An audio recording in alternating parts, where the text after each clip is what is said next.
cool. Hello everyone, and welcome to the first episode of the Hallway Wrestling Podcast. Isn't this fun? Oh no. Very good, Reen. My name is Kieran Wren. I'm your host, and with me, as always, my co-host, Reen Nocturne. Oh, it's nice you said co-host. Well, what else could I possibly say? Busy week of wrestling. Probably a weird week to start it out on. We're gone from 2 weeks ago. Yeah, I guess it's kind of 2 weeks. But we're going to talk about Double or Nothing, by the way. AEW, Double or Nothing. But I don't know. I figured it would kind of be weird if we didn't, because that's such a big event. It would be like starting a podcast 2 weeks after WrestleMania. Yeah, we kind of came in at the best time because we're going to get good content, hopefully. The best time and the worst time because we got so much to cover. The best time in that there's a lot going on. The worst time in that a lot of it's really bad. It's the weakest point I've ever seen for WWE. Yeah, it's very low, and you're going to tell by our voices that we're going to get very depressed. Oh yeah, big time. Anyway, we'll start with the news. We'll do some of that. So first thing I have down, I'll do my news first, then Reen, you can do yours. Sami Zayn started a Syrian relief project, which is just excellent. And he launched at the exact same time as Supershowdown went down. And I donated to Wrestle Talk, who were promoting Sami Zayn's Syrian relief project, so I could get a shout out for this podcast. So we're killing two birds with one stone. That's good. Cultaholic also did something, but I'm happy Sami Zayn's doing that because he was kicked off Supershowdown, which I'm sure he's happy about, because he supports Syria, because he's of Syrian descent. And obviously Aleister Black was kicked off because of his tattoos, which is even more stupid. And Kevin Owens didn't want to go, Daniel Bryan didn't want to go. No. But yeah, the important thing is Sami Zayn started a new thing, the exact same time Supershowdown. Best thing we can say is maybe check it out and donate a bit of money. That's going to happen. The backstage reaction to the Talk is Jericho John Moxley podcast. Apparently people are heartbroken. They are distraught. A particular person was said to be mentally checked out. People think is Rusev, but I don't know about that. There's definitely talents who have been unutilized more than Rusev. In other news, at the back of that podcast, sales of kitty litter and toothbrushes have gone through the roof. Not surprised. There will not be any kitty litter or toothbrush ads in this yet. That was a good episode of Talk is Jericho. I listened to it last night. It was. I don't know. He's good with his word. A lot of them have been musicians, which I just don't get. But this podcast has been very widely received as being one of the best podcasts ever since the Punk and Cabana one. The Punk Cabana one was, I think at the time it was eye-opening. But I don't know which is like more interesting, this one or that one. Obviously, since they've their relationship was falling apart and all the fallout from that was pretty extensive with all the medical issues that came out of that and WWE being under scrutiny. But no, this podcast was just a straight up shoot. Yeah, this is kind of, it was more reaffirming what we already knew or what we already all thought, I think. But some of it was just like when Vince asked him to put injections in his arse and said it's such good shit. It's out of context. Yeah, it's a bit. It's just for the non-wrestling fans listening to this, you're gonna be like, there's another fuel to your fire for. Yeah. It's a bit embarrassing to like wrestling, I gotta say, sometimes. NXT contracts. NXT, the developmental program. They used to be 3 years. You'd sign a 3-year deal. But I suppose since the success of AEW, they've gone up to 5 years. So now you have to sign 5 years, which to me that seems like a bit much to me. It's with a corporate disguise, despite all the corporate disguises that we have. This is the biggest show of pettiness that I've seen from this company. That's not petty. It is. You could sign a guy who's terrible, who's really, really bad, and he could just stay there for 5 years because you don't want anyone else to have him. Yeah, I don't know if I call it petty. I think petty is more like the Luke Harper situation where they have nothing for him to do. He doesn't want to be in the company. They don't really want him, but they're keeping him around. That's petty. Show up as the 5th wildcard. Do it. Get himself 14th wildcard or whatever the fuck they're doing. Oh, yeah, we'll get onto that later. There was something like 11 or something on SmackDown. The Edge and Becky Twitter feud. I have not seen this. You haven't seen any of that? No. I've heard of it, but I haven't seen any of it. It's pretty brutal. I don't know. I'm kind of getting a bit tired of Becky's Twitter stuff. I like her, but I don't know. A lot of it's the same. I think she called out, what's-her-face, Beth Phoenix. And then Edge just started going at her. Like, he really dug in deep. It was fucking freaky. He was like talking about, ratings are pretty shit while you're on top, aren't they? The Alleged Wrestling podcast referred to Beth Phoenix as Renee Old. Yeah. She's more like Natalia though, isn't she? Renee Old. I like that. I don't know. It was It was weird to see. It felt like they were gonna start building to a Beth and Becky match, but Edge, like, he was just talking about how shit WrestleMania was. It's really bad. You should check it out. Yeah. The Double or Nothing pay-per-view was 98k to 113k. I remember looking at this being put into context. It's like what? It's a lot. It's a lot for a show, and it's gonna get bigger because some of the matches they've announced for this Fighter Fest might not get bigger because I don't know. With something like this, I'm very much like wait 6 weeks, you know, and then you see what the ratings are like. Then you know if you have competition. But it's a massive deal. On the side note, did you see the Moxley promo on Janela? No. On the Double or Nothing, sorry, the Nightmare Cody YouTube channel. No. What happens? He starts shooting this promo off of Joe Janela ahead of their match at Fighter Fest, and like one of the lines that just stuck in my head. He just like, I'm like Amazon Prime for head trauma. Like they have released Jon Moxley and he has turned into a bastard. It's just it's brilliant. Because he's given the creative freedom. It was always clear that he wanted to take that lunatic fringe gimmick and do something more interesting with it. So something like actually TV-14 or whatever. And he was never properly given that chance. We're going to get on to his New Japan exploits later because he's done something very significant over the... Well, he's I guess the equivalent of Lex Luger showing up in the first night at WCW. Yeah, you know? It's quite eye-opening to show... This shows how restrictive they've been to him. And how restricted they've been to so many people. Because he can do stuff like this. Like when Janela was smoking the cigarette backstage. Moxley just comes in, takes a cigarette, takes a puff, flicks it and walks off. Moxley's great. It's brilliant. I'm never too fond of him in WWE, to be honest. No. But I'm digging his character now. Because he was always the third member of the Shield. Yep. Reigns, although you might not like him or whatever, I thought he was solid in the ring. Bit shit in the promo, but he's gotten better. But he was always pushed as number one. Rollins was always the one, your fucking the sparks architect. of love. Yeah, the architect. And then Reigns is always, not Reigns, Ambrose was always number 3. Everyone thought he'd turn heel. Him or Reigns, everyone was convinced would be the heel. That's why it was so shocking when Rollins kind of twitched. What a time, 2014. That's when I first started getting into it. Alexa Bliss and Natalya, they were flown to Saudi Arabia under the hope that they would be allowed to perform in Supershowdown. And though it wouldn't have been groundbreaking, because I think TNA have had women's matches there, and I think WWE might have had a women's match there a while ago in a house show. It is a Natalya match. It would have been awful. Let's be brutally honest. Disastrous, but like it wouldn't have been anything worse than was on the show. Oh yeah. But it didn't happen. It got turned down by the government, which that's a pity. It would have been nice to see it. Obviously, it wouldn't have. This show still would have been bad. It still would have been a bad move to go there. But I don't know. Could have been interesting. Alexa Bliss is pretty fit though, isn't she? Yes, Kieran. Do you want to move on to my news? No, because I have more. These are all just small things. NXT UK, NXT Takeover UK. Oh my god. Or whichever it's called. What have they done? That got announced. I think it's the 31st of August. Yeah, but have you seen what? Yeah, but you know what's on the same day? Another English show, the New Japan Royal Quest, is on the same day. Not too far away from it. Obviously, it's England, so I guess nowhere's too far away. Or Osprey Mania. And that's the first big New Japan show. But you know what else is on the same day? All Out. Basically the equivalent of an AEW WrestleMania. They've really fucked it, I think. I think they wanted to make a statement, and they have completely missed their mark here. Well, apparently they thought the New Japan attendance, like it was selling really shit. It was selling a quarter of what it actually did, and that's what they thought. And they've done this, and now they're realizing they fucked up. They should change the dates if they're smart. Once New Japan announce matches, they will sell it out. Oh yeah. Oh, New Japan are definitely selling out. Yeah. If you're going to a show and you at all care about the quality, you're probably going to go to New Japan. Yeah. To be brutally honest, I haven't watched much of the NXT UK stuff. I've watched. It's good.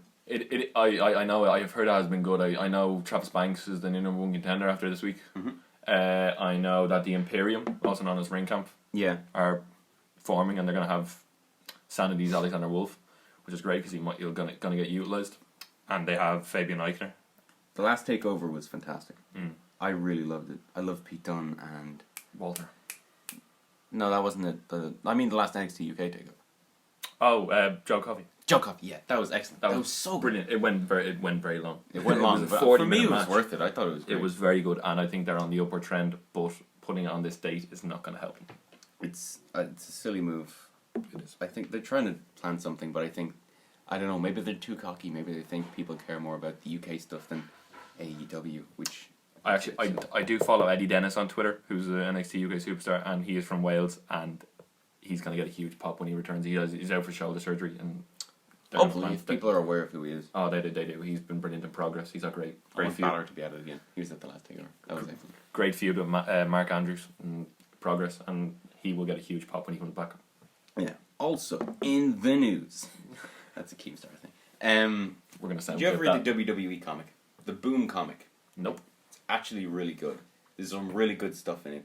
Cancelled, but it's so good. It's a genuine, like, even as its own thing, it's good. Like, there's this bit where AJ Styles was signed before the Rumble. There's this whole scene of, like, Triple H flying out to international waters to meet with Bullet Club or whatever. And Styles is like, I'm not doing it. Not unless I get Carl Anderson in there. It's so good. I'm the indie guy. He's the WWE guy. That's the dynamic we're working with. That's very much like... I'm going to probably get a lot more quiet when we start talking about Dominion and stuff that I just haven't seen. But the comic's excellent. It's been cancelled. Well, it wasn't excellent, but it was very good for like a WWE comic. And it's been cancelled. I don't know, it's a bit disappointing. I bought it every now and then. I didn't get it every week, but the art was nice. Matches have been announced for Stomping Ground. Oh, Jesus Christ. Nice name for a pay-per-view. People don't like it. I like it. Nice name for a pay-per-view. They had to change it from Backlash for obvious reasons. And Great Balls of Fire. I mean, I like Great Balls of Fire. I was surprised they didn't do that again. I'm pretty sure they only named it that so they can use the song. Yes. Yeah. Which is a great good song. It's a good song. It's a good song. Goodness gracious. Great Balls of Fire. Now, Roman Reigns and Drew McIntyre is the first thing that popped out of my head. Could be good. Could be good. But it wasn't good at WrestleMania.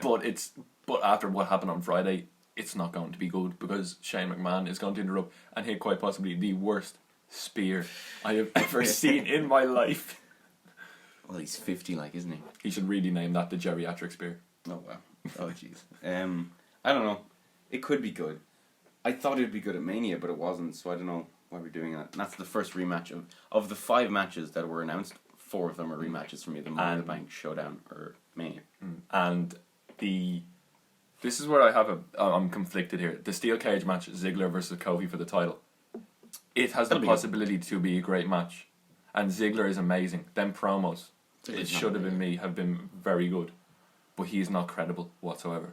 No, no one believes he's going to win. No one believes he's going to win, and he shouldn't win, in fairness. And then we're going to get onto when we talk about Super Showdown, but the finish of that match was just really weird.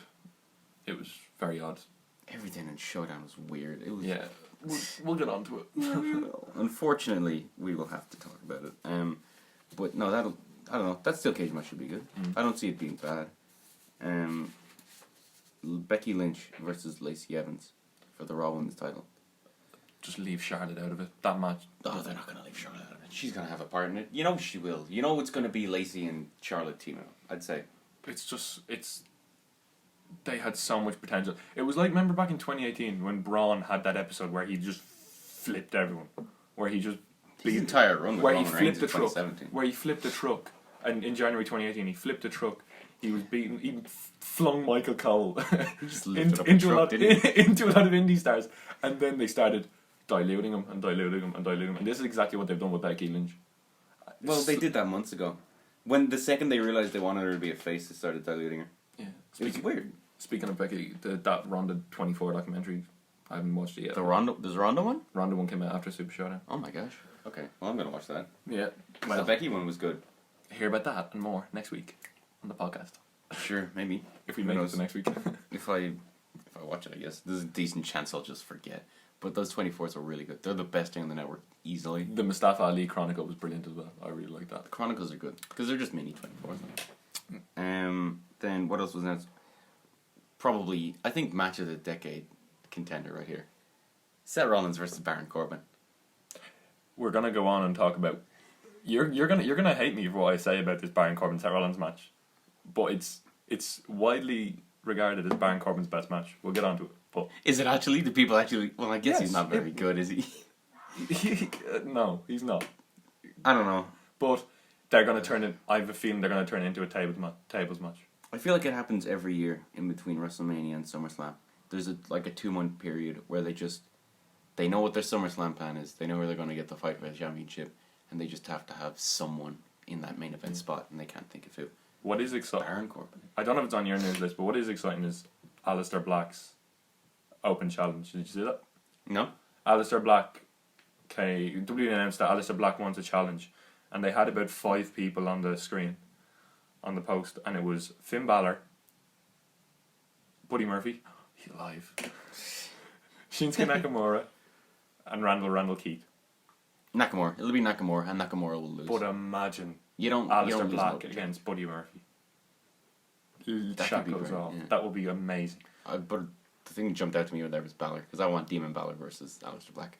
Yeah, that would. Because I'm a fucking smart. I know. That would be amazing. But yeah, anyway, Aleister Black. It seems like they're gonna actually do something with Aleister Black, and that's good. Won't.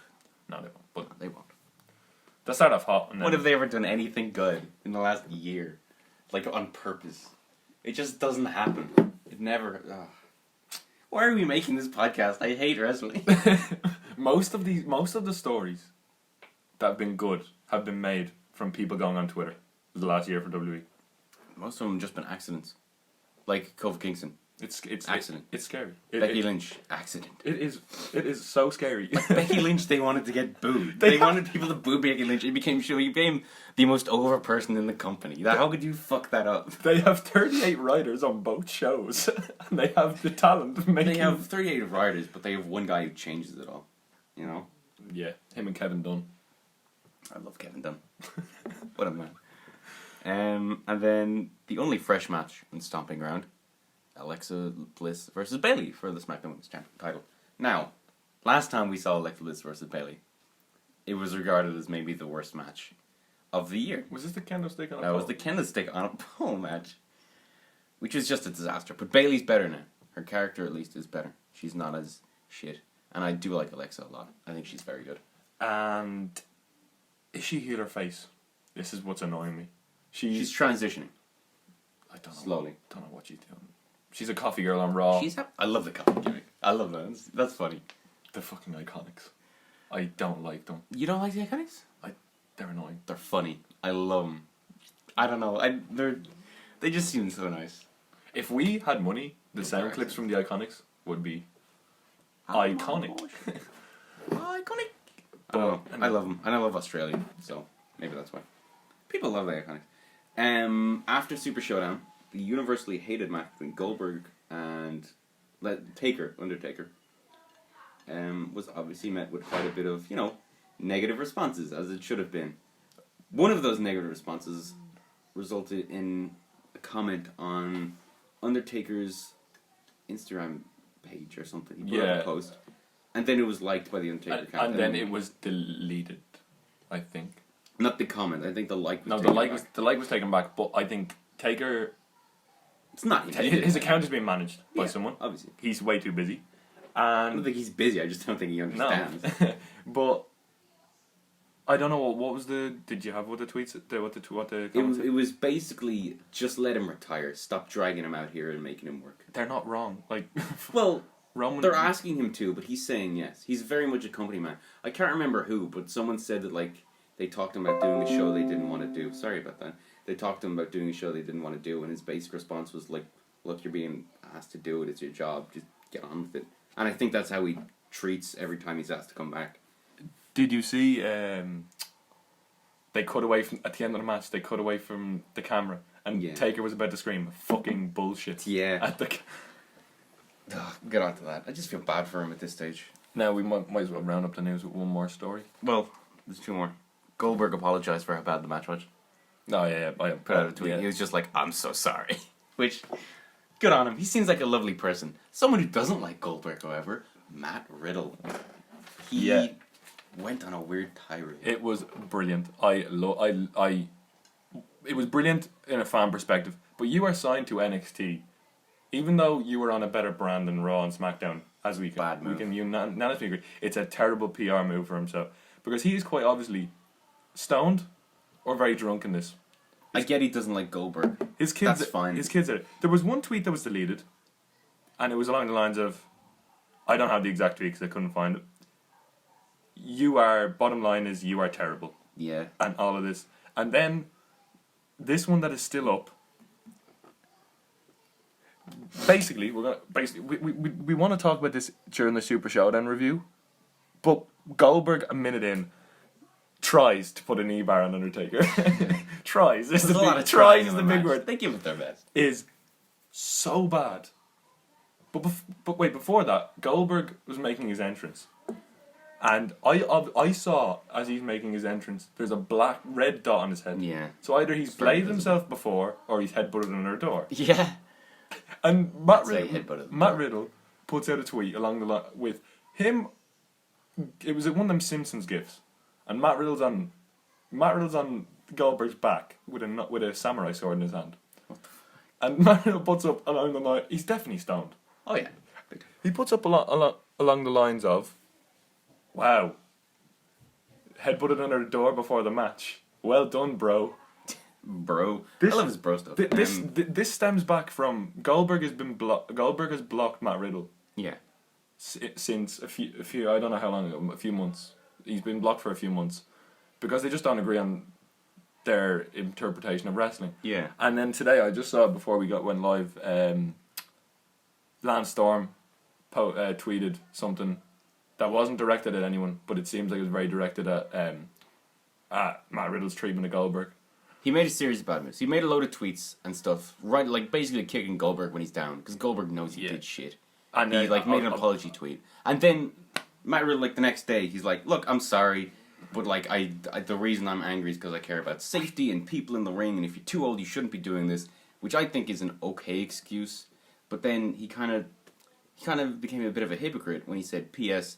Taker, you're the best of all time. I love you. Don't stop." And it's a bit like, well, why? You can't endorse Taker and say Goldberg shit. Because it doesn't make any sense to me. Goldberg was more at fault for that match. He wasn't. They were both at fault. Neither of them should be in the ring. No. And Goldberg, especially, he's just the most genuine, nice guy. In an industry full of shit people, he just seems like a really lovely person. It's weird to go after. We're gonna talk about that match during the Super Showdown review. But can we just finish off with this beautiful clip from Matt Riddle's Twitter that has not been taken down? This is him straight after this attempted knee bar. What a knee bar, bro. What a knee bar. You make me mad. You're making me mad. Keep it up. Keep it up, bro. I don't know what he's doing. His kids are there. Probably smoking a joint with him. Probably. But he's got to be off it now, right? He definitely wasn't tweeting that stuff, but there's no way they'd let him perform. I think he might have a few days off, something along the lines of that. A lot of people were expecting him to show up. A lot of people were expecting him and Adam Cole to show up in the Battle Royal. No, they wouldn't have a debut. No, but that's why their Battle Royale winner they're not going to use. He's just going to be in NXT. They'll bring it up. We'll get on to him later. No. Okay, so first we'll go through the week in order. First we'll start WWE stuff. We have NXT Takeover 25, a card that I thought for the 25th show I thought it was a pretty just okay card. It seemed like an average Takeover card. It had the potential on paper to be really good. They all do though, and I was a bit this isn't as amazing as something where because they broke the name convention. Because last time they did that was NXT Takeover at the end, and that was a big deal. Because obviously they were trying to do NXT in Saudi Arabia. What? They were trying to do NXT Takeover in Saudi Arabia. No, they weren't. Yes, they were. That was in the pipeline was NXT Takeover Saudi Arabia. No, I don't believe that. But they couldn't get that through, so they were struggling for a venue, and it's just a really weird venue to. Connecticut. It was Bridgeport, and the card was on paper looked really good, but compared to when you see Takeover New Orleans or Takeover, you're like, wow, this is going to be amazing. There was tempered expectations because there was a lot of matches that we'd never seen before. Yeah.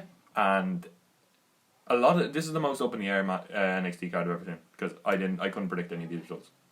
But it was oh my god, it was an amazing show. They weren't difficult to predict, I thought. But the match was still good. This opener. All the Takeovers. The opener. Matt Riddle versus Roderick Strong. That was a good match. Usually they open with the tag match. They do, but this time they didn't, and I'm glad they didn't. It was a good opener. Oh, it was a very good opener. My favourite spot, that Matt Riddle suplex when he's balancing on the top on the middle rope, was unbelievable. And Roderick Strong living up to the nickname Messiah of the Backbreaker by just destroying Matt Riddle's back. But this was one where it's like, that's not hard to predict. Everything seemed to be going in the Roderick Strong's losing, and they're going to break up Undisputed Era, even though they shouldn't. But when he lost, I feared for the worst for the later on, but I was scared that they were going to break it up. I don't know, more of Undisputed Era losing, I thought boded better for Adam Cole. And I liked that the small storyline bits were just so brilliant as well, where Roderick Strong was obviously came to Undisputed Era with a bloody flip-flop in the build-up and said, I've taken out Matt Riddle. Matt Riddle gets into the ring and flicks his flip-flops right in Roderick Strong's face. It's just brilliant storytelling that you just don't see on the main roster anymore. And I hate to be one of them like 1,000 people who do this thing where every time more than 1,000. Every time we review a takeover, we're like, oh, this is so much better than the main roster, whereas we're not celebrating it for what it is. And that was a great opener, very fast opener. I enjoyed it. That was actually my favorite match of the night. The takeovers, at least, they are better than the main roster. They're just really, really solid shows. There's rarely a bad match on them, you know? Yeah, that was my favorite match of the night. Also, as a note, Stephanie McMahon was in the crowd the whole time, front row. She didn't leave. She didn't do what everyone else does and stick around for one match, get the shot of them there and leave. With the Macho Man guy in the background. She was there for the whole time. Macho Man. The Macho Man guy in the background. Big pop for him. Remember when someone dressed up as Macho Man and The Rock just went over to him in the middle of a Raw and just gave him a mic, and he did the worst impression ever. He was like, "Oh yeah." Let's just be honest. You'd do that too. Oh yeah, no. If The Rock told me to do anything, I'd just die inside. But I'd like to meet The Rock. He seems like a nice guy. Yeah, big guy. The big guy. Yeah, no, he seems like a big guy. That Ryback, it's a little swag way. That Ryback was Chris Van Vliet interview was pretty good. I haven't seen that. I never listened. He's a big Ryback. He's a big idiot. Big man entrepreneur now. Feed Really? me more nutrition. Oh yeah, he's one of those guys. He's gonna promote on Alex Jones or something. He is seriously fucked up though. He's having stem cell procedures to get back, and he can't. He's not clear to compete since he left. Well, did you see how he looked? He was jacked the entire time. There's no way he wasn't on roids. Anyway, enough about Ryback. Yeah. Second match on the card. That was the Street Profits versus Wesley and Blake and Steve Cutter versus Oney Lorcan and Danny Burch versus Bobby Fish and Kyle O'Reilly. Well, winner Street Profits. Which to me, anytime there's a big tag match, you always bet on the team that has an actual name and isn't just two people's names. Yeah. Bit predictable. It's their first takeover as well. They did a great job. They did. Very good match. The thing with Street Profits is Montez Ford is brilliant and Angelo Dawkins is just there. Is what people perceive him as. But Angelo Dawkins more than delivered in this match, and Montez Ford took some serious bumps. Yeah. Because of Jackson Riker's great finish as well. Jumping onto the ladder. Jackson Riker's inability to catch him and just falling straight on the ground. He was fine though. I haven't heard any reports of injury. You mentioned Bobby Fish and Kyle O'Reilly. Yeah. Half of Kyle O'Reilly. Because Kyle O'Reilly took a bad bump 5 minutes into the match right on the edge of a ladder. It was. He always does that though. He's really good. But he got absolutely beaten up. But this was an unreal match as well. I bet on this is stuff like this is why I don't want him to break up Undisputed. This is my favorite. That was my favorite entrance. That Street Profits entrance was very nice. Good. It was they were genuinely happy. It seemed not just like WWE had. I felt good for him. I really liked that match, and Jackson Riker seems to be built up to be a bit of a mean bastard kind of guy. And yeah, he's not suited to the. He had obviously this cult. We'll see how this goes, but we all know it's just gonna be the same as Sanity. I don't know. It's a really interesting gimmick, so it could do well on the main roster. He did well in TNA. All cult stuff is good. He did well in TNA, and he was also a villain in the movie Game Night. Really? Yeah. I love Game Night. Game Night's a really funny movie. You know the guy who's at the when they're in the airport. Yeah. Yeah, that's him. How didn't I pick up on it? That's a really good movie. I really do like that movie. Amy Adams. Rachel Adams is great. I think that's her name. We need to stop going off topic. No, Game Night's great. Game Night is great. On a Game Night podcast every week we rewatch it. I was watching Breaking Bad earlier. The police guy in Game Night's in that. I finished Breaking Bad again for the second time. What a good show. Have you ever watched that? No, I need to get on to it. Watch it. It's so good. It's my favourite show of all time. Too bad Wrestle Ramble's not taken as a name, because that's exactly what we're doing right now. Yeah. Whatever. Alright, next was the Velveteen Dream versus Tyler Breeze for the North American Championship. I love Velveteen Dreams. theme song. It's underrated. It's really catchy.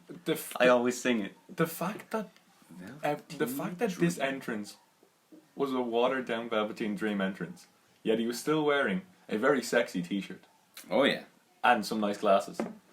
He's good looking. Man. Is very, very telling about how good Velveteen Dream is, and Tyler Breeze. Well done. Dream's never blown me away one-on-one in singles. No, but this was brilliant storytelling. Oh yeah, this was the storytelling. This was the storyline match.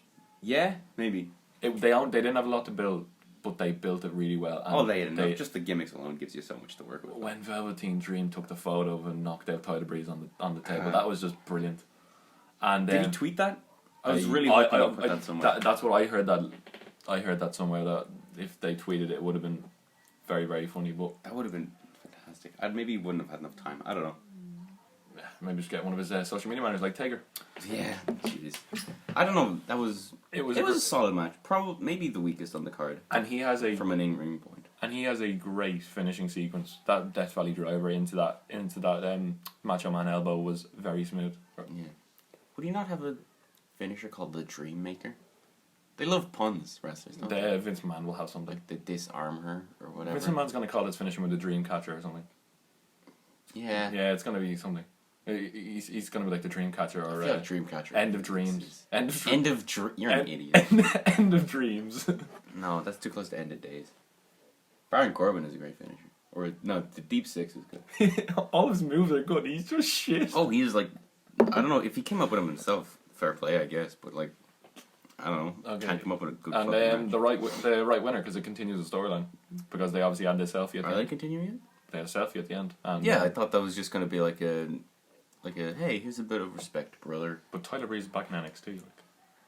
Yeah, full-time. I don't know. He is definitely. I haven't seen NXT this week. I wouldn't mind seeing a trilogy. No, I have no problem seeing a trilogy. It won't be. I think I'd say Dream's dropping the title soon, and then he'll go on to the main event stuff. Yeah. Or maybe just leave and go to Raw or something.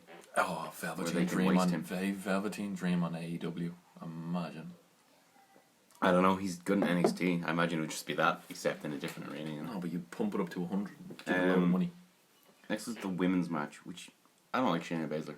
It was Shayna Baszler versus Io Shirai. She has no eyebrows. Pisses me off. Fair enough. No, it's genuinely. I don't really look at women like that. I don't objectify women myself, so I wouldn't really notice that sort of stuff. I always watch these takeovers with my dad. Yeah, and he comes, and I don't know, like your dad isn't pretty reasonable knowledge about wrestling. I know you have a wrestling watching family. Yeah, my dad's a casual fan. My dad comes in. We're sitting down. We're watching all the matches. He has comments about different things. Shayna Baszler match comes on. It's like, oh my god, where's her eyebrows? it's just like, he's got a point.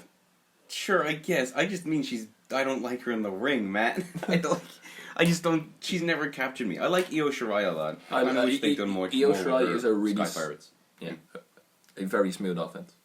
She was one that I kept hearing about before she came to NXT. Now she's impressed me. I was a bit like, oh, she's not going to live up to the hype.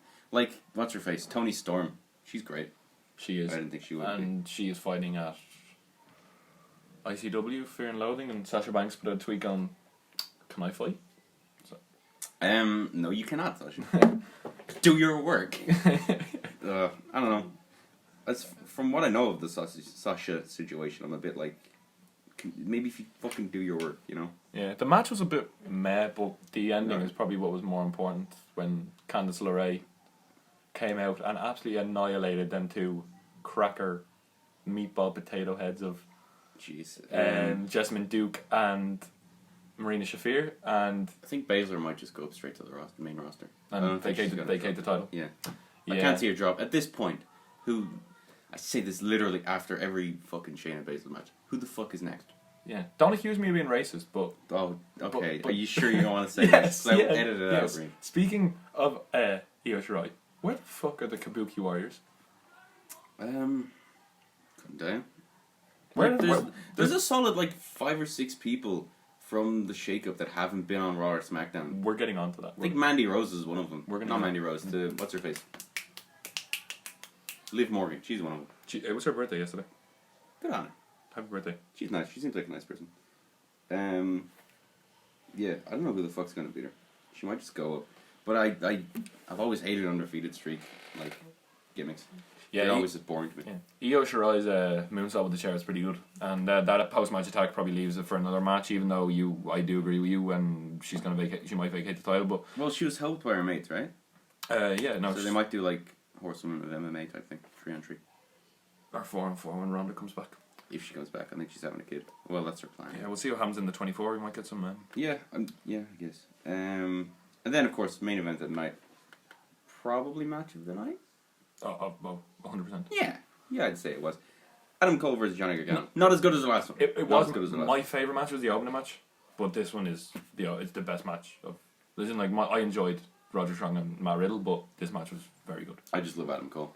I like his Adam Cole baby thing. I love Adam Cole. Hot take, Adam Cole is kind of cool. I love Adam Cole, and I love the I just want to say I love the Panama Sunrise. You know that his Canadian store. It's just a weird setup. It's a weird setup. A lot of the best moves have weird setups though. Adam Cole, he looks like the 619. The most in no other matches does anyone fall that way into the ropes where they're in between it and they're hanging off it. But somehow Mysterio gets lucky every time. I'm sorry, but Adam Cole looks like he's playing leapfrog with Johnny Gargano before he hits the Panama Sunrise. I'm glad he won. I'm glad Cole won. There was so many great near falls. I don't know if it was the right decision because according to Triple H, Ciampa's he's well on the road to coming back faster than expected. So I don't know.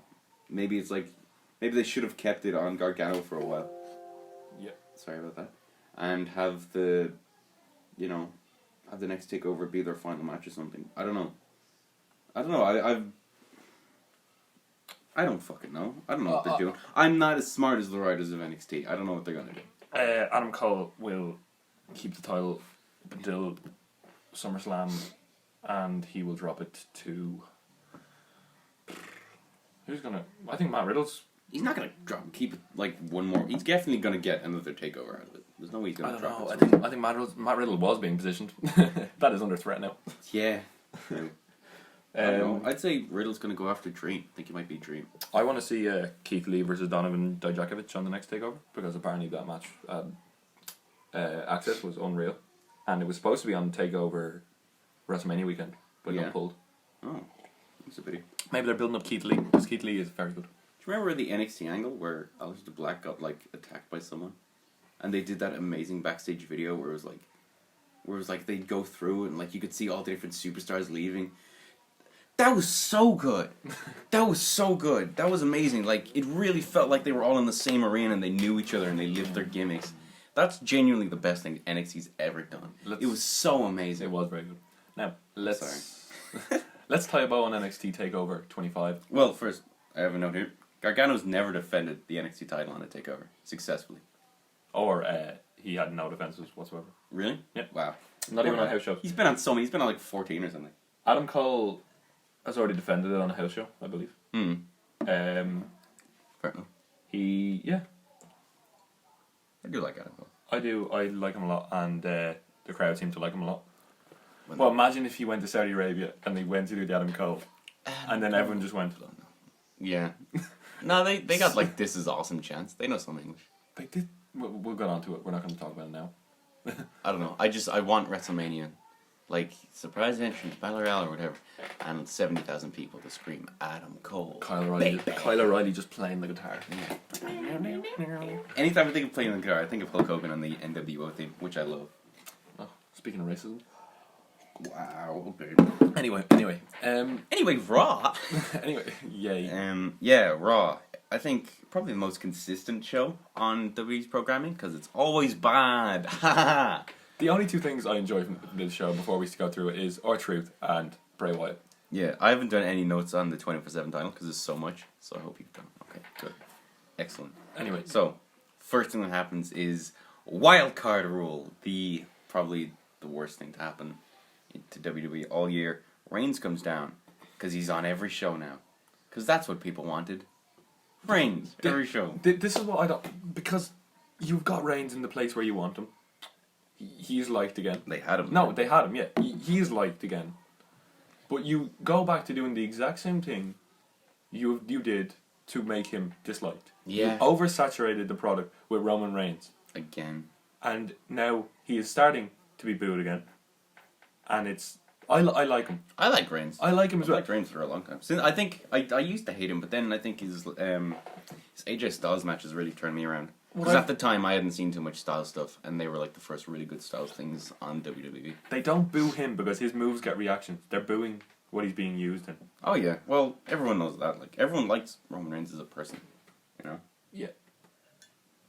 It's purely just the situation he's in, and it's unfortunate. I don't know. It is. But I don't know, a lot of people are in bad situations now. So he comes down, and so does Shane McMahon. And they have a lame promo. It's just not very good. Of course, I think I'm tired of Shane as a heel. That sweaty man annoys me very much, and He's very red, isn't he? We are going to get on to his pyro orgasm later. Oh yes. Yeah, that was very bad. Okay, anyway. They announced Drew versus Reigns for Stomping Ground.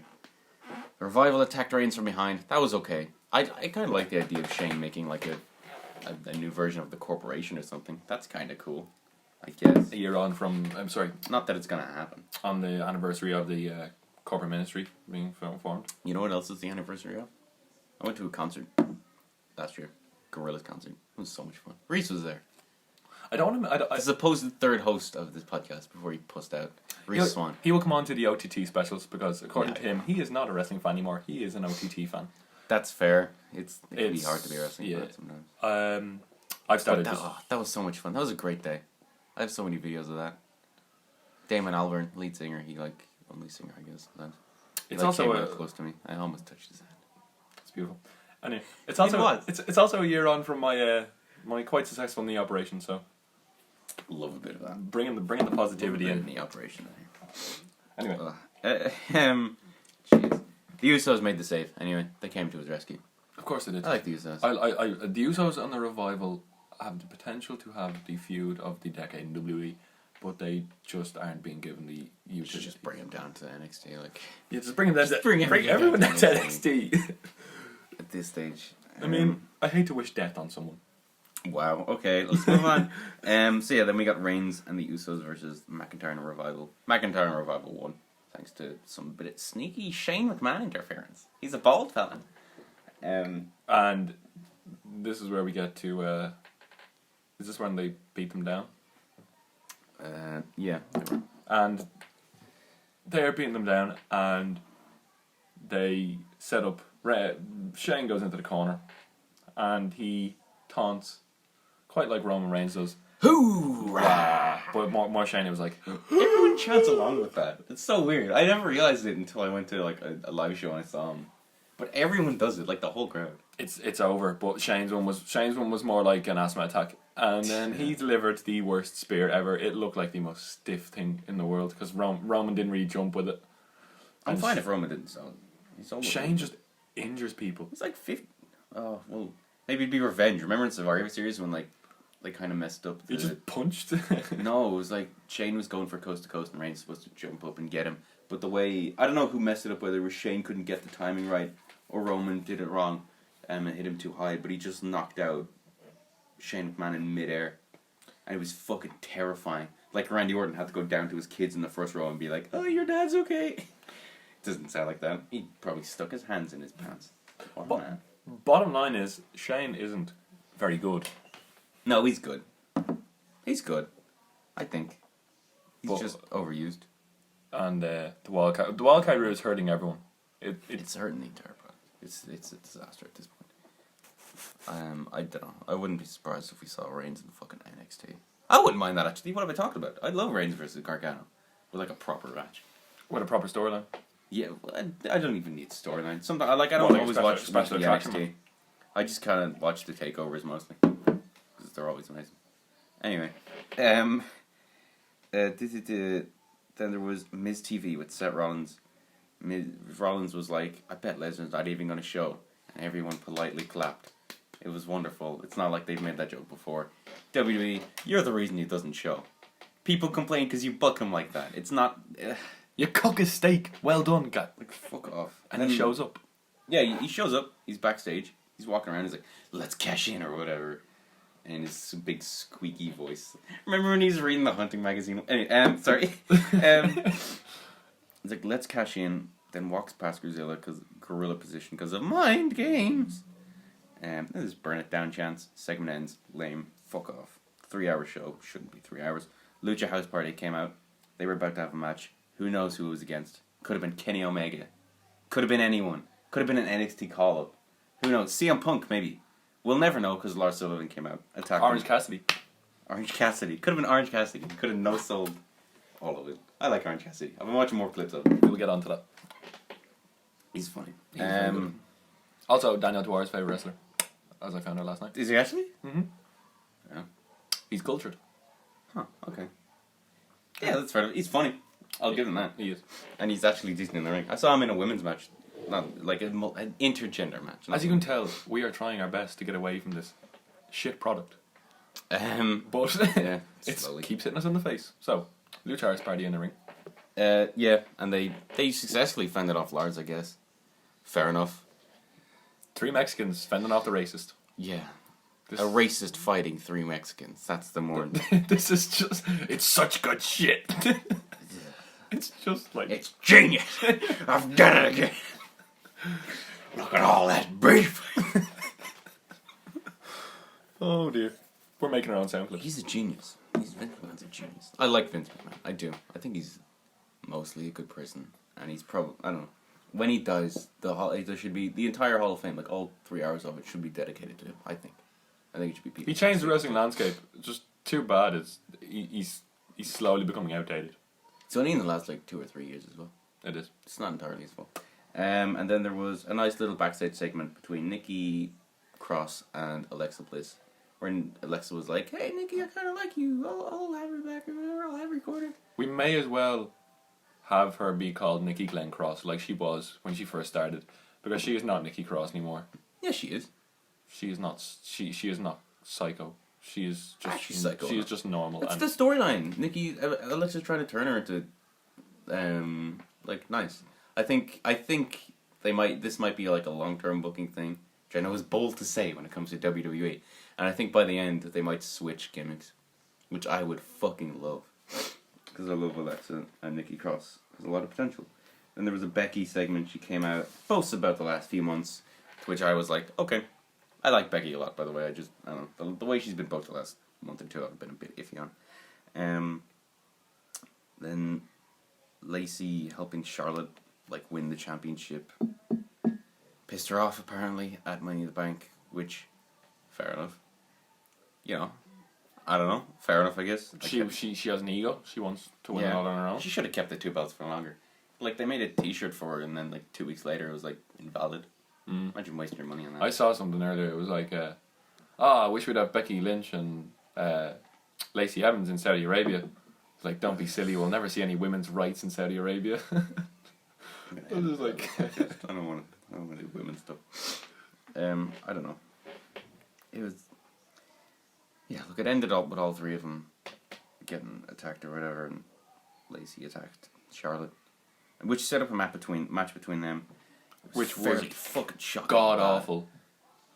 Pretty rubbish. It was surprisingly bad. Because Charlotte is arguably in the ring the best woman ever. I think that Lacey just botched a few moves at the start, and it went 5 minutes too long. It was. I don't know. I don't know what they're thinking with Lacey here. I get that she's good in the mic. She's good in the mic. She doesn't have a good finisher. It's a punch. Big Show couldn't get over a punch. I don't know what they're trying to do, get over a punch again. What is it, the ladies' right or something? The women's right, that's what the joke was. Oh, yeah. Laugh now. Oh, yeah. Jeez. I don't know. I don't know what they're thinking with her. She's not... Just don't shove her in NXT. What are you doing? Why would you put... Of all the people in NXT, Bianca Belair is actually decent, and is a great gimmick. Why would you fucking put her there? I don't understand. I don't dislike her. She's a lovely person. She was on Breaking Ground. Have you ever watched Breaking Ground? I did watch all of Breaking Ground. Excellent. Incredible documentary. And she's in it and she talks about her past and her father and how awful it is. And she's clearly a lovely person who's gone through a lot of stuff to get where she is now. But she's too inexperienced for the main roster. She just isn't good enough in the ring to be, having their main women's match in a division that's already severely underbooked. Can we move on from this segment? This is Lacey and Charlotte, was it? Yeah, Becky interfered. It was kind of weird. It was kind of just like in the middle of a match, Becky just interfered and attacked Charlotte and ended it. Rey Mysterio came out. He dressed as Mysterio. WrestleMania 35. It was good cosplay. He came out and then he... That's a Spider-Man character. Yeah. Yep. I told my family that. I was like, it's Mysterio! And they were like, yeah. It's like, it's the other Mysterio. Yeah, I had to I felt like such an idiot. Yeah, no, he relinquished his title to Joe, and then Joe knocked him out. Should Joe get the title?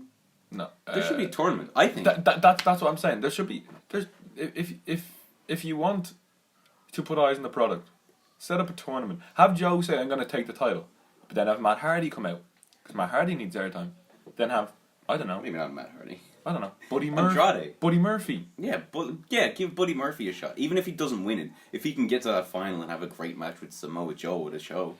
Awesome. That's an actual interesting thing. You don't have to have filler every second segment. Like that is the most obvious.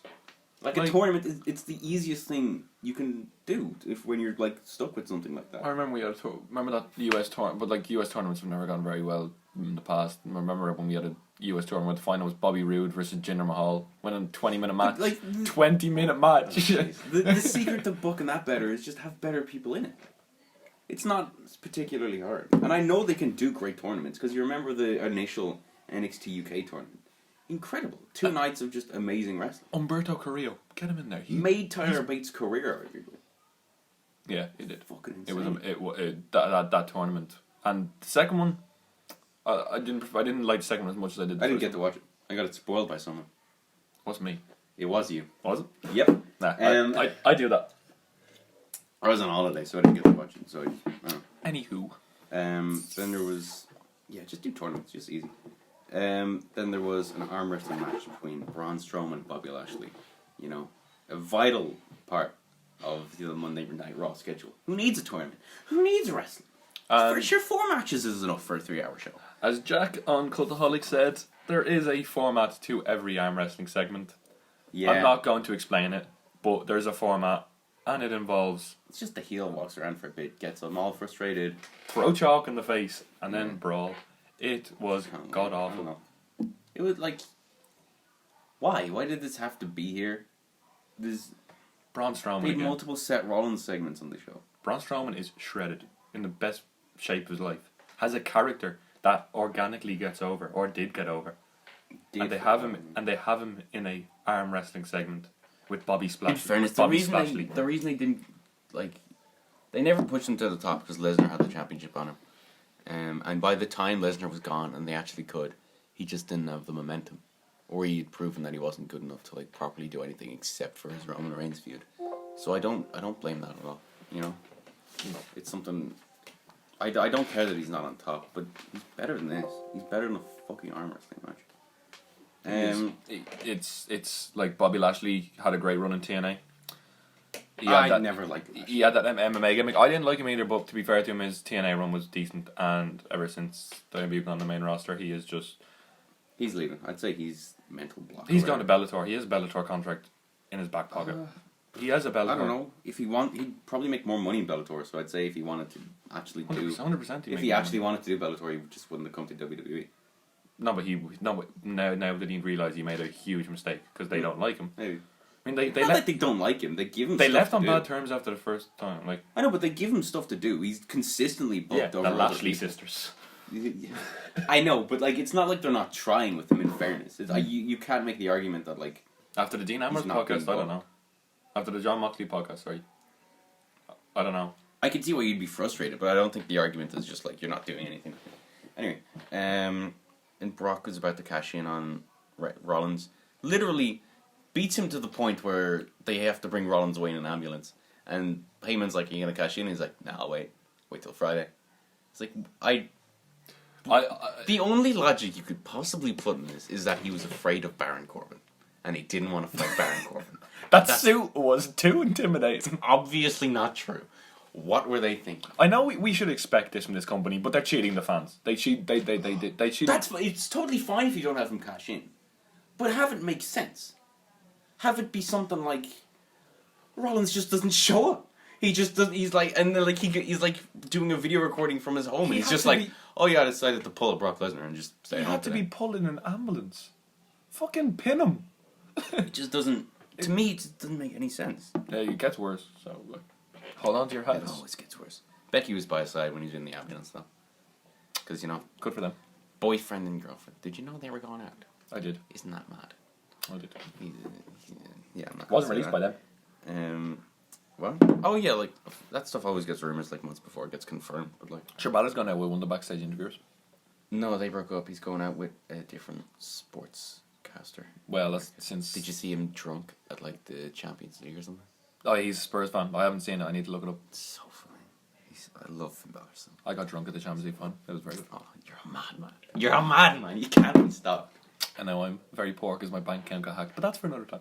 Anyway. Oh, jeez. Wow. Well, you deserve it. You deserve it. There's just no money in my account. That was a shit match. That was fun. I don't usually watch football, but I watched that one. It was terrible, but I didn't care. I liked the first minute of it when he immediately got a penalty. I didn't care whatsoever.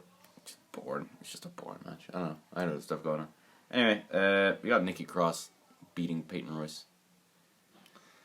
And we have Coffeegate. Yeah, I don't know. I like the coffee stuff.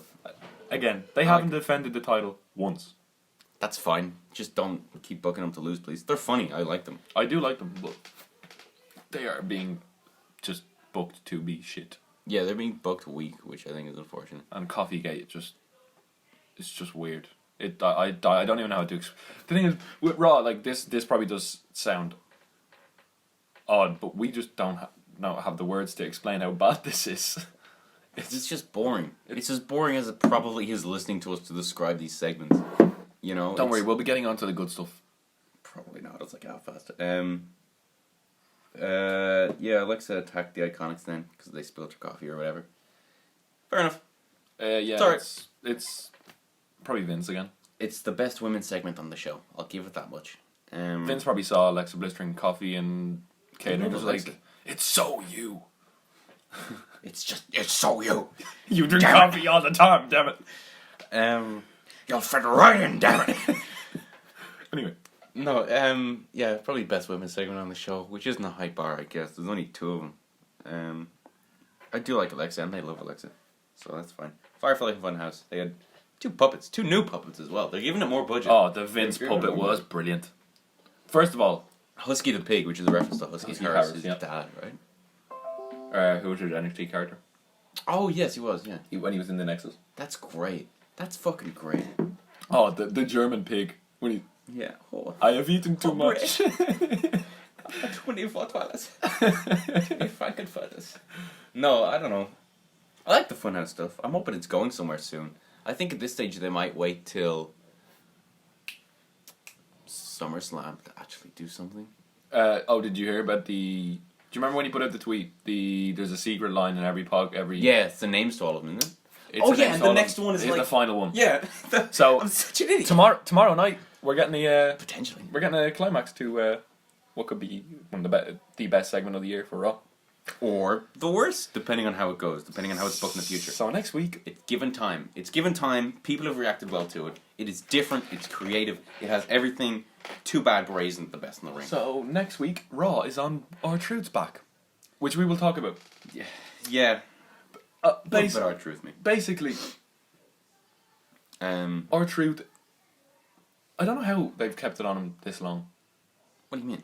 It's like it's. Well, I feel like the joke is always like he loses it 5 times in like a night and gets it back by the end. That's funny. He is Crash Holly. Yeah. Okay. Basically, Ricochet and Cesaro having a match. Yeah. Again, it's a great match because it's a good match. It's Ricochet Cesaro. I like them both. They could have a brilliant match if they were given them both. If they're given the creative freedom. Cesaro's overrated, but I like them. Basically, the match goes on and Cesaro goes under the ring, as you do, and pulls out a table with R-Truth lying on it. It's brilliant. His face is just brilliant. He just looks up and he's like, "Oh, hi." And everyone runs out. Drake Maverick, of course. My bad, or whatever. Yeah, Drake. I love he just got on a mic My bad. Drake Maverick and Cavalry run out, and they start running after Truth. Yeah. Cedric Alexander, if I'm not wrong, does a dive, takes everyone out. Elias. At least he's on TV. Elias is left in the ring. Oh no! Before this, Drake Maverick gets in the ring, takes R-Truth, and Carmella super kicks the living shit out of R-Truth. Sorry, I have botched that completely. You did. I like Carmella then. Carmella super kicks the shit out of Drake Maverick, and the papers go everywhere. The wanted posters. And then Elias pins R-Truth and wins the 24/7 title. I could be merging two segments from 2 weeks ago. And it's cool. I like Elias. And it's good. And then I do. they're all trying to go after Elias. Yeah. And it's amazing. And Elias goes under the ring to hide. And R-Truth figures it out somehow because dives under the ring, bringing a referee with him. They show the footage from. They show the footage on their Instagram, which is quite funny. Yeah, they actually he hits him for a bit, pins him, 1, 2, 3, comes out with the title. It's amazing. I want to hear that conversation. Just Vince is like, "You're gonna go under the ring, and you're gonna wait till Elias comes in." That's Vince's idea. It's too creative for Vince. This stuff is. It's too good. It's too good for Vince. Too good. This is genuinely the most consistent thing the last couple of weeks. I hate the title design. But I love what's happening with it. It's so creative, and it's so clearly all the people, all the jobbers who aren't getting enough TV time, they're just pitching stuff over and over. And as long as it gets back to Truth in the end, until they want to change the title, it can happen, and it's fine. Jinder Mahal won it on a golf course or whatever. He won it on a golf course, and then R-Truth won it back, and then Carmella drives the golf cart, and R-Truth's just hanging on the back of the golf cart, dragging himself along. And then on the plane. It's brilliant. Have you seen the plane segment? Yes, I have, and it's so good. Okay, we're not going to talk too much about it because we've got so much to talk about. R-Truth is going through the Jinder Mahal wins the title as he's asleep. R-Truth is going to try and find it. My favourite bit, he uncovers one of the blue blankets, and Mojo Rawley is just sitting there staring straight ahead. He's just looking straight in the air. And he doesn't even turn. Doesn't blink, his eyes are just open, he just sleeps with his eyes open. That's so good. R-Truth finds Jinder Mahal. I wish he was in full gear. That would have been fucking hilarious. It could have been funny, yeah. And pins him. 1, 2, 3, yeah! They all chase Jinder Mahal, R-Truth, into the toilet. And then the last bit we see is R-Truth having a pep talk with his title. I would love, I love the way he calls it 20-minute video or something. Throw it on a DVD, throw it on He's the new Crash Holly. of that flight. He's the new and have it be this insane brawl the entire time. He's the new Crash Holly. It basically is. And no, he's now SmackDown. No, there's one more segment. Undertaker came out. And he was basically like, R.I.P., rest in peace, I'll get you. And it cut out. You're next. He ended it with "you're next." And then they had to put out an extra video because they didn't have enough time. Which, look, his entrance is fairly long. Is 3 hours not enough for all? 3 hours not enough? No, clearly not. They have so much amazing content to fit in. So yes, next night, SmackDown. We open with Kofi and Ziggler promo, and they just keep talking, and they're like, "Oh, hold on there a second. Look at this promo package I prepared in advance, which shows that your point that you just made now was wrong." And they do it 4 times. 4? How? Logically makes no sense. More promo packages than matches. And as an actual thing to watch, it's not very interesting, because fucking just fight. Come on, have a match or something. You do realise there was... You don't have to have a match. This is a side note, but there was 13 wildcards on this show. Fucking 13 wildcards. So 9 people are fired. 9 people are gone. That'd be so good. They open up Raw and they're like, we need to cancel the wildcard rule. We're losing all the people. They're all fired. They all go to AEW. No, everyone's got the AEW. Look, it's a bit weird, but whatever. It ends. Then we get New Day, who won a match against Kevin Owens and Sami Zayn. Fair enough. Decent match. Okay. Love the New Day. I love Sami Zayn's character, but he's just been booked to lose. Is that Sammy Wawa? He's been booked to lose every week, unfortunately. That's fine. As long as he's good, And he's still great in the ring. Wins and losses don't matter, blah, blah, blah. And then in post-match, Ziggler attacked the New Day. Fine. Feel free, I guess. I can't stop it. He has a good super kick. He does. He can do it in jeans. Then there was a quick moment of bliss segment which set up a match later, which would be the #1 contendership for the SmackDown Women's Championship against Bayley at Stomping Ground. So it's Carmella, Charlotte, Alexa. It's not a bad match. Not a bad match. And it was fun. It was genuinely alright. It was good, but fucking Charlotte's and everything, it just annoys me. She's great, so I'm not that bothered. She's not the best on the mic. I'm a bit sick of her. But she's amazing in the ring. Genuinely, like, the best woman. I think. Maybe ever. I don't know. Yep. She's really good. She's really consistent. She's gonna be her dad record in like a year. Oh yeah, it's fucking ridiculous. 9-time champion or whatever. You lost it 9 times, Charlotte. Think about that. Then fucking... Alexa won that. So we're getting Alexa Bayley. Which I don't... like, as long as there's no on a pole. Yeah. It could be okay. Coffee cup on a pole match. Oh, that would be just amazing. Will the geniuses over at Connecticut think of that? You know? It could be too clever for them. Will Vince McMahon think of it? He would. He'd do it.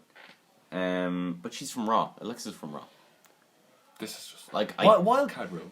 Wildcard, which is just another excuse to get... Imagine if she won it and then she just decided not to go on SmackDown. She was like, nah, I'm alright. I'll just stay here. I don't want to use the wildcard rule this week. Do you think the wildcard rule would never have happened if Fox deal never happened? Well, there's a load of factors to it, but it all boils down to we want to make something more exciting. Yeah. You know? I think... I don't know. I think it's a bad choice, but there's loads of stuff that's led to it. It's just stupid, and they can't back out of it. I don't know. But I wonder what people said. I wonder if it was just a direct Vince idea and no one shot it down. Or if it was said that he... But Lars came out, bad promo. Terrible. Boring. He's okay on the mic. As far as big man goes, he's like, alright. But like, I don't know. He's just generic. Like, he sounded like a Marvel villain where he's like, I'm going to destroy the world. Why? Because, or something. It's so there was a botch in there as well. There was a few where he was like, my principles in life, and he named my one principle in life, and he named 2. Look. Unfortunately. But we'll move on. He's a racist, so he's not that smart, clearly. Andrade and Apollo Crews, it's just Apollo now, isn't it? They were about to have a match. And then Andrade attacked them before it could start, I guess, because... El Idolo, that's why.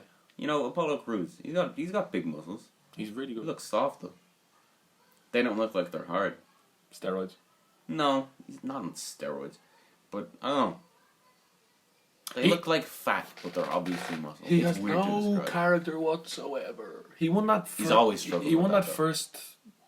What was it? The Chance Battle Royal in January. And never for Dean Ambrose's Intercontinental title. Never happened since.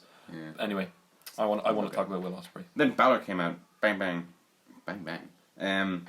Came out for the save, but Andrade beat him. Which, I don't know. I'll never understand when someone comes out for the save and then loses. As you can tell, Bullet Club Finn Balor came out. Yeah, bang, bang. Then there was a Goldberg promo. I do like Goldberg. I don't like him in the ring, but I like him as a person. Came out, does his thing, does his You're Next. Lights go out, and it's like, ooh, what's going to happen? Kenny Omega! No, it was Undertaker. It's The Undertaker looking, might I say... They just kind of like... Might I say, Undertaker's looking very ginger. Yeah, he is. I don't know. He's clearly dying, I guess, because he's grey. But, like, yeah. So, lights down. Taker's there. They stare for a second. Crowd goes crazy, in fairness. They were loving it. It's 2 legends. And then, I think, in the smartest booking decision, lights went out and Taker went away. That's good. I dig it. Yeah. You know? Don't have him waste time talking, because that'd be kind of boring. Then we bounce over. To bloody Friday, Super Showdown. Yep, we're gonna try and be positive. Look, it's a PR. It's a big PR stunt, and it's a PR stunt. This gives him horrible PR. Yeah, it's a PR stunt that went horribly wrong. No, this was never a PR stunt. It's a PR stunt for maybe Saudi Arabia. But it's not a PR stunt. The beautiful city of Jeddah. They actually mentioned the country Saudi Arabia once or twice. Every show has been less propaganda. I've noticed that. Yeah, it's been like more since Khashoggi died. They used to have the royal family. They'd have like the front row seats and they wouldn't give a shit. But this time it was all genuine fans.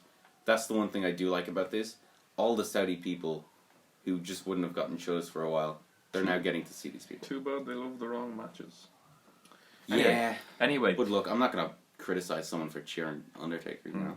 There was a kickoff show. Yes, which had, imagine being on the kickoff show to this. Imagine having an Usos and Revival match on a kickoff show in Saudi Arabia. I don't want to talk about it too much. I have on my notes here, why on the kickoff? Stupid. 2 best teams in the world. Yeah, it was, I don't know. Hopefully they get a proper program. It'd be nice to see the Revival have a good match again. The Usos won after a super kick party. We got Rollins versus Baron Corbin. Now, shades of WrestleMania here, having the Universal title open that. That was the match because it's supposed to be as good as WrestleMania. So good when he came out. That blew my mind. It was brilliant. Now, Corbin. Shit. His best match in WWE by a mile until the last 90 seconds, which ruined everything. It was good. He had some good moves. It wasn't good. It was boring. Rollins sold. Shocker. Until the last minute when they did this whole arguing. John Cone, Nicholas's dad, did some whole pushing and shoving thing. Nearly threw steel chair. Distraction. Rollins pins him. A roll up to retain his title. Just fucking depressing. The more interesting part about that is the aftermath with Lesnar, because Lesnar came out. Paul Heyman trips when giving him the briefcase, giving the referee the briefcase. He's a decent actor, Paul. It looked like he really tripped. I can't wait. Lesnar just looks back at the footage. It's just like a backstage promo. You tripped, Paul! Comedy Lesnar is the best thing I've ever seen. I love him in the fucking... Yeah, we can... The boombox. I love that so much. Mopping his head. It was a terrible cash-in attempt. It was really, really stupid. I don't know why he did it now and not Raw. Like I said, really depressing. But yeah, he does that. Gets a low blow by Rollins, which, man, I feel like the only way to ever beat Lesnar now is to punch him in his balls. Yeah, that's how Taker did it. I don't know. That's where all the steroids are. So what? Lesnar doesn't do steroids. Yeah, his muscles have gotten a lot less big. Although last few years, he was. Yeah, he got kicked out of UFC for a bit for doing something. Yeah, he only had 5 fights, which is no, like the recent one. Oh yeah, he had he had to re-enter the USADA testing. Well, what was it like? What did he do? I don't know. I don't know my drugs. Fair enough. Anyway, next match. Best match of the night. Best Still match not of the even amazing though. I'm gonna open this by saying it was 103 degrees Fahrenheit ringside. Seriously hot. Yep. Fuck. Demon Balor comes out. It was a cool entrance, nice little entrance. It's always a great entrance. Andrade comes out, and obviously they're gonna have a great match. Yeah. No crowd reaction. Crowd had no idea who these two people were. Balor's face paint gone in about 20 seconds. Because he was sweating so much. Yeah, that's what I'm saying. That's why I had to open with... It was one of his nicer main roster face paints as well. His best ones are still NXT, especially the end one when he was just pure black. Yeah. I'm a big Balor mark, by the way. There was a really good reverse DDT off the top rope. I love the hammerlock DDT. It was a good match. Top rope face buster. I haven't seen the face buster in a long time. Yeah. And then a coup de grace for the win. Great match. I loved it. Balor's whole moveset when he's a demon, he's just like regular Finn Balor moveset, except a bit extra. Like everything has a bit more force to it. Yeah. It's fucking great. Crowd just don't know who they are. That's the only problem. I really do think Balor is a champion. He is. He should be. If he didn't dislocate his shoulder that one night, I think he'd still be this IC title run has been forgettable. Well, he won it at Mania, right? Yeah. Yeah, he hasn't. No one's had much to do since then, you know. Now we get on to Shane, the best in the world, versus McMahon versus Roman Reigns. Reigns took a fucking beating from the best in the world. Yeah, I know, but this was so slow. And I've never seen Reigns like this. He always gets beat up for a little and then loses. I mean, then wins. He comes back. But this time he just beat up and died. I hate to be on the... by a Drew McIntyre distraction. Yeah, distractions. I hate to be on the Michael Cole hate bandwagon, but halfway through this match, this stupid potato Michael Cole screamed, "What a match!" What a match! I know Vince is in your ear, but if someone tells you to say "what a match" about Shane McMahon versus Roman Reigns, say no. Because it's not a great match, and you're not doing yourself any favours. This is so cool! He won, even though there was a distraction, Shane won too clean. Yeah. Shane won way too clean. Roman Reigns been built up as this mega star. I couldn't care if Reigns loses, to be honest, but I don't know.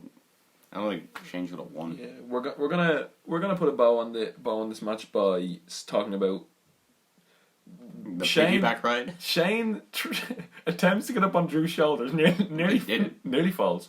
Gets on. They get up to the stage, and I don't know why they have pyro from Shane O'Mac, and the pyro goes off, and Shane tries to do like a Batista kind of thing, where Batista does his little his gun. Yeah. Shane does it with his face, and he's just standing there, and there's pyro going off, and I wish you could see my face, but you're not going to because you've seen it yesterday, and it was horrible. Yeah, it's ugly. Anyway, go on. But Shane tries to do it with his face, and just looks like he's having a huge orgasm on top of Drew's shoulders. Yeah, well, he's in a constant state of orgasm, though, Shane, isn't he? It was. He loves a bit of it. Watching Ross on Cultaholic explain that was hilarious. Cultaholic are good. Yeah, they're very good. Give him a fat subscribe. Shout out. Because they need it. Then we got Lars Sullivan beat the Lucha House Party. Fuck off, who cares? Yeah, no, this is terrible. Orton versus Triple H. Next match. This is awesome chant. 25 minutes long. This is awesome. I think Triple H thinks he can go the distance. I think he thinks he's like Kenny Omega where he can do an hour long or something. The big talking point was his pec looked fucked. His pec looked quite droopy. True. Oh, they always do though. Him. He gets saggy. He's old, like. It's like, you know what, the DX induction speech in the Hall of Fame was great. He was like, you know, we're getting at that age that happens to us sometimes, Billy. Crowd pop's bigger for this than Balor and Andrade. I could see why. I know it's a better match, but like I'd lose my mind if Triple H came out. Are you kidding me? Even if he wasn't wrestling, I'd fucking mark out so hard. All right, we are running very.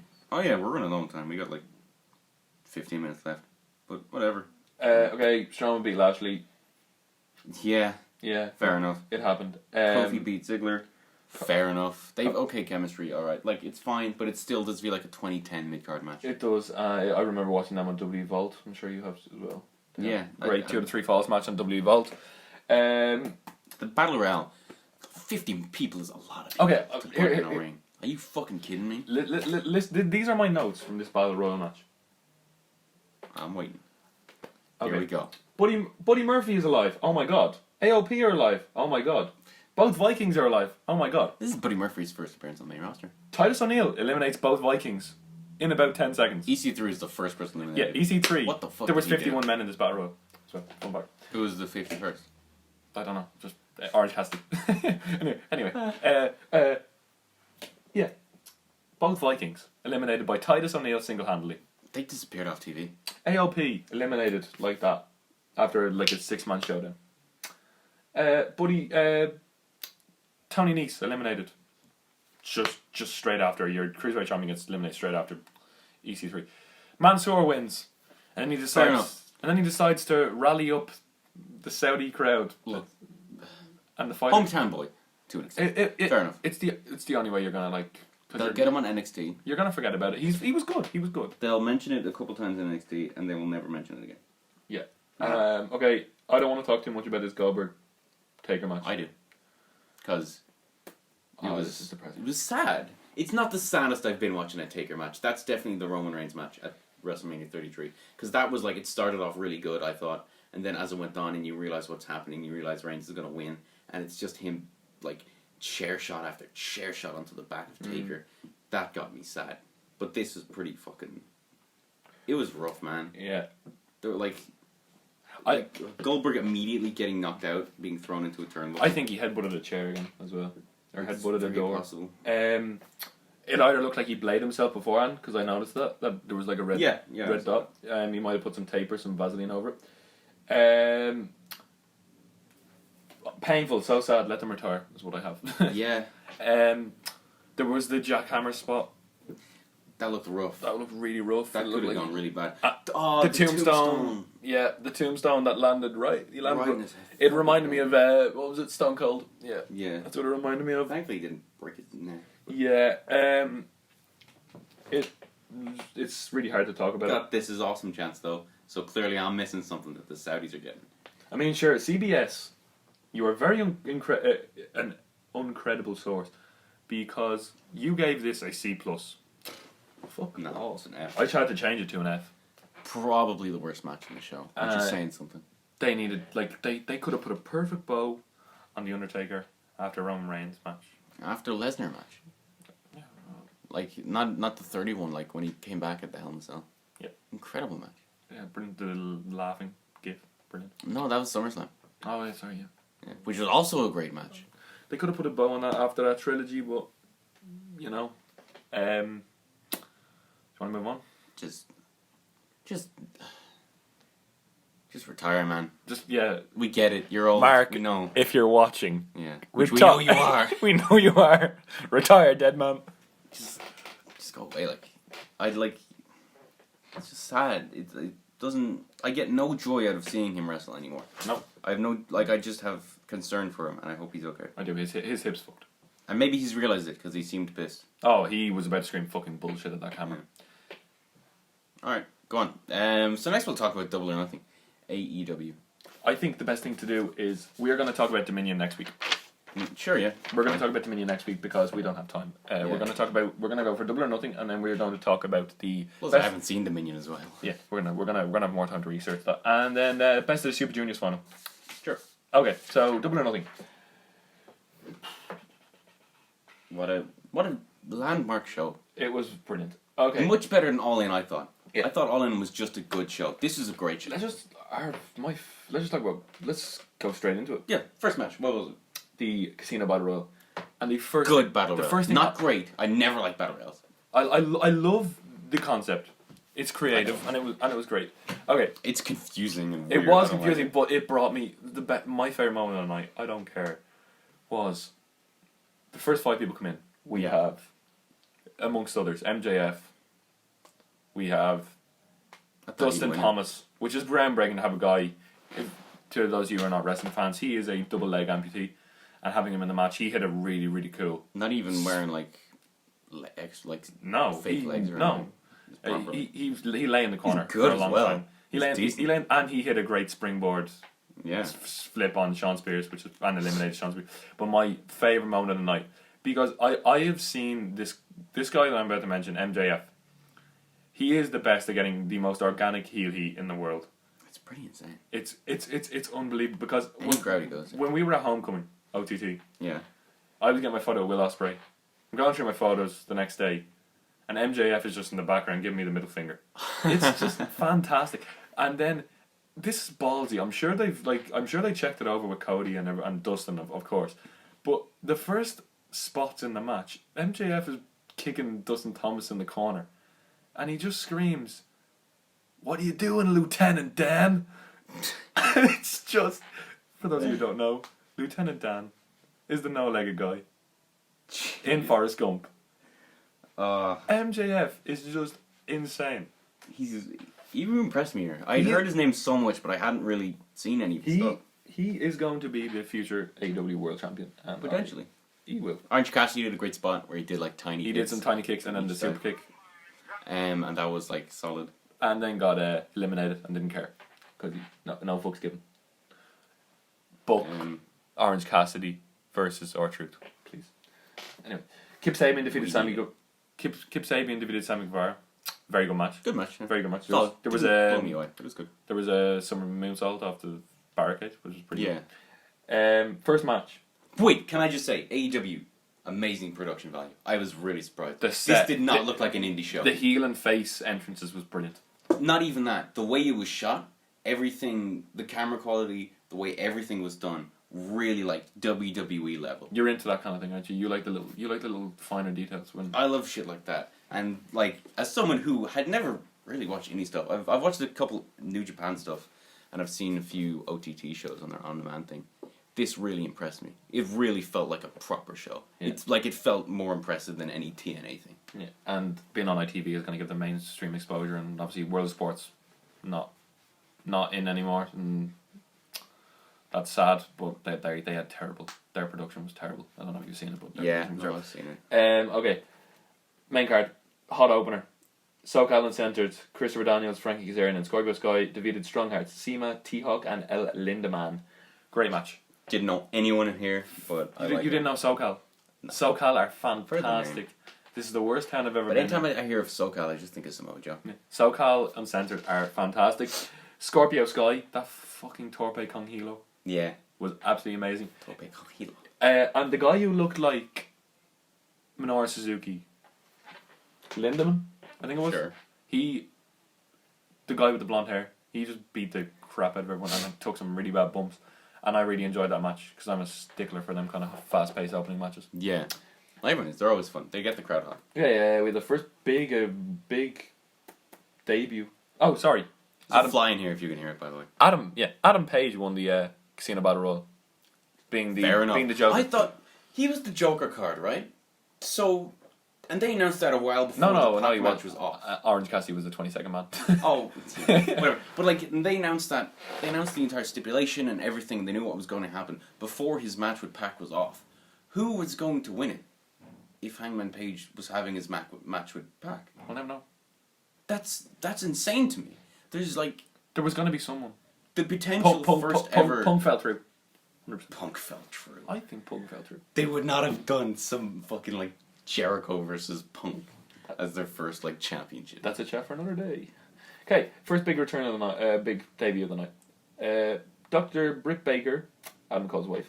I'm sorry for disrespecting her there. Defeated Nyla Rose, Kylie Ray, and Awesome Kong, also known as Karma. I like Karma. She's pretty good. Yeah, she got a big pop, very big pop, and she. What was next match then? It was a great match. It was okay. We were running on time constraints here. Yeah, we got 5 minutes left. Best Friends defeated Angelo and Angelico and Drag Evans. Saw Best Friends, right? No, we didn't. We saw the besties in the world. Fuck. Besties in the world. Chuck Taylor is one of the funniest people I've ever seen in my life. It was a great match, very fast paced. They're all very good. We're skipping the next match. I can't pronounce them names. What is it? They went the 6-woman match. That was good because Brandy Rose came out and she was in her own gear and she was like, "There's an extra woman in this match," and everyone's like, "Oh, it's Brandy Rose," but then it wasn't. It was who was it? That was the Fatal 4-Way. The Fatal 4. I'm an idiot. Karma. Kill me. I'm talking about the 6 Japanese women who were very good, but we don't have time. I'm sorry. I can't remember that match. The Young Bucks defeated the Lucha Bros for the AAA to defend their AAA tag team titles. That was amazing. Matt Jackson. It was fantastic seller. Not the best Young Bucks match. What was that Canadian Destroyer on the apron? That was good. Deadly. It was a very great. I don't know. The second the Revival leave, they've got to book that. I love that match. It was fantastic, and I want to see more. I'm sure you know we're getting Pentagon versus John Moxley in August. Oh yeah, that's going to be insane. And then Chris Jericho defeated Kenny Omega in the second match. He'll face Adam Cole. Cole, wow. Hangman Page. You'll never believe what's happened here. We told you it's going to be a shit show. Russo was right. It's all a work. We told you it was going to be a shit show. Hangman Adam Page at AEW All Out in August. That should be a decent match. It's going to be great. We'll leave Best of the Super Juniors to next week, by the way. We're going to go for Best of Super Juniors next week. Yeah. So I want to talk about this match for a second. Because I don't like Jericho in the ring. I just don't. This was a fine match. He was decent. You don't like Cunty Jericho, no? I don't like Jericho at all. I've never liked him in the ring. But, like, since he left, people are like, it's amazing, he's doing amazing things. He's not. He's alright. He's fine. But he's never blown me away. He should not win that championship. I get why they want him to win it. But he shouldn't. It should be Kenny Omega. You know? Yep. I don't know. He's just never blown me away at all. He's great as a character. But in AEW, he should be upper mid-card. We'll talk about it next week, but he cut a promo at the end of the Okada Jericho match and got no reaction whatsoever. Because apparently it was a shit match. Apparently it was... No, it wasn't terrible, but apparently he got no reaction at the end. Weakest Okada match. Because he was just disrespectful, I think, as well, because they have a lot of thing about respect. He's a heel, like. Yeah. I don't know, I obviously... Anyway, I'm not the biggest New Japan guy, I don't know how to watch it. Anyway, but what was more important was... I mean, Kenny Omega broke his nose 5 minutes into the match. That was pretty... Did he actually break his nose? He jumped over the barricade, and I think he forgot to put his hands down and his face hit off the monitor. And it was very nasty. And he had a concussion, I think. Because, did you watch the post promo? He was too alert to be concussed. Did you see the post promo? No. Where he had to do the goodbye and good night? No. They had to like lift him up. No, I'd say that was a bit of a work. I don't think he was concussed. But the match was okay, and I didn't mind it. It was the Young Bucks matches. I preferred the Young Bucks match. Okay, we'll keep going because there's something we have to talk about after this. I preferred the Young Bucks. Moxley came out. I preferred the Young Bucks match. This was all. Watching it again and seeing everyone slowly turn their heads and lose their minds is genuinely amazing. It was unreal. You could feel it through the screen. It was unbelievable. Moxley just strutting in the jacket. I love the jacket. He looks so good. He comes in and he's just like this. He's smelling the air. Yeah. And then he comes and then Jericho's just like, "What are you doing here? You give me a thank you word." And he just goes and kicks the shit out of the ref. And it's so good. Dirty deeds to the ref, which immediately that to me is immediately being like, this ain't your pussy boy Dean Ambrose, alright? This is John. This is Moxley John fucking Moxley. And then of course after when I heard the line, I knew John Moxley's fullback when I heard the line in the post match, the paradigm shift. Yeah, brilliant. Anyway, he attacks. What's his name? Jim Ross is on top of his game in this segment, especially. This is where he. Yeah, Jim. As much as that's super. Jim Ross wasn't. Final 3 minutes. He wasn't amazing, but in the final 3 minutes, he was insanely good. Moxley's in the impact zone. Anyway, they brawl. Omega and Ambrose brawl. I knew as soon as I saw the poker chip something was going to happen. Oh, yeah. Everyone knew that. Yeah. They got on top of the poker. They brawled. They got on top of the poker chips. It's called I'm just gonna. The Death Rider, John Moxley. That's shit. His new move is called the Death Rider DDT. That's awful. I believe. Fine. That's a very New Japan finisher name. And he hit the Death Rider DDT on the poker chips, and then flung Kenny Omega off the stage through plastic. It wasn't through anything. It was just kind of. It was a material that they could shatter easily. But it looked brutal. It was like a slightly worse bump than Gargano and Ciampa. Remember they did a hard ground as well. It clearly wasn't just a mat or anything. It was, remember the Gargano and Ciampa spot where they did the Death Valley driver off the top. Yeah, it was like that, and I cannot wait for the next chapter of AEW, and I hope we are. We've forgotten about something. We forgot about the match of the night: Cody Rhodes versus Dustin Rhodes. Oh my god, we did. But that's better that we saved that to last. Absolutely incredible. Oh my. The blade job. I don't know what they were doing, but flipping hell. I think they wanted. I think that was a lot of this was symbolic of this is different and blading. Was it a blade? I'm pretty sure it was a blade. If it was very.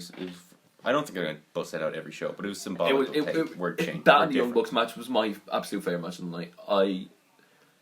This is mine easily. It was a great match, but the promo at the end, even I cried. I'm not gonna lie. I got a bit emotional. I thought this was gonna be Dustin's last match ever. I need my older brother. Just. They're gonna lose. They're gonna lose hard. It's gonna be great. They're gonna lose. It's gonna be Game of Thrones twist where they just get the shit beaten out of them. And then Dustin's gonna turn fucking. Oh yeah, Dustin's gonna turn heel on Cody, and they're gonna have a 15 match streak, and it's gonna be terrible. They're gonna can't wait. Best of 7. Cesaro and Sheamus. Hold your beers. People hated that when it was happening, but then it led to their best gimmick of all time. No, that was brilliant. I would give AEW a 9 out of 10. That's high. That's high praise. I'd give it like an 8. It was great. 8-7. Because I don't know. My big favorite matches. There's only like 5 or 6 of them. When I'm really into something, I proper jump out of my seat, it rarely happens. It happened. Finn Balor, Brock Lesnar. Happened. Seth Rollins coming out. Daniel Bryan, WrestleMania 30. There's like maybe 10 overall. I have a lot the closest this came to was Cody and Dustin. When Will Ospreay and Walter in the National Stadium at OTT made me have fucking goosebumps on the back. Oh yeah, I don't count live stuff because that's like unfair. No, but I'm more of an indie market, as you can tell. Oh, yeah, I'm much more of a WWE fellow myself. Okay, and anyway, this will be it for the show. We are sorry that we ran over time. We are new to this, and if you give us time, I didn't think we'd crack an hour and a half to be perfectly honest. We have just gone 1 hour and 33 minutes. Yeah. Thank you for listening. If you have, we are going to try and do it next week. We're going to try and do it next week. We're going to do Dominion, and we're going to do the best Super Juniors because Ospreay and Takagi was fucking amazing. Any criticism you have, please put it in the comments because I can do better. I botched. Yeah, you're terrible. Why do I even have you here? Reese, I need you. Come on the show. No, it was fun. I enjoyed it. Yeah, it was fun. It was a big week of wrestling. Didn't even get through it all. That's how big it was. Next week, there's a lot less to talk about, so we'll be able to. Yeah, and hopefully Raw shit, so we can talk about the best Super Juniors. Yes, you're hopefully Raw shit. I hate wrestling.